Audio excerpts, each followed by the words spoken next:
Lawakan mo nga, Pepe. How to cook pork sisig. Yan. So, first is margarine. Tapos, bawang, igisa muna din.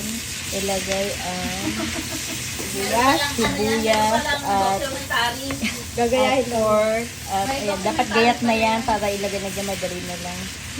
Pork and Tapos sili ako at... ilang itlog. Ay, may itlog pa. Sa itlog. Doon sa itlog. Wow, sarap yan. Then, Tatlo. may magic sarap na sa paminta. At tapos, ayan, may mayonnaise pa at may egg pa yan.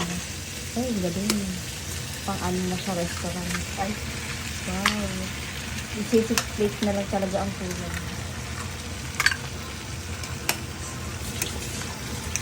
Order na po. Sa pala yung magpapa-order. Order na po kayo.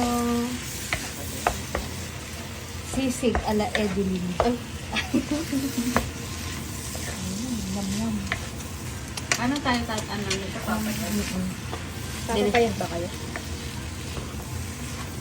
Bakit kayo hindi kasi pwedeng kumain ng tapos hindi Oo, hindi tataba ba yan? Ayun na, ang mayonnaise. Yung kabataan, gano'n. Mayonnaise lang ba yan? Ano pa yan nilagay? Siyempre. Parang meron Ayan, siya ang oyster hindi- sauce. Oyster sauce. Ano mo?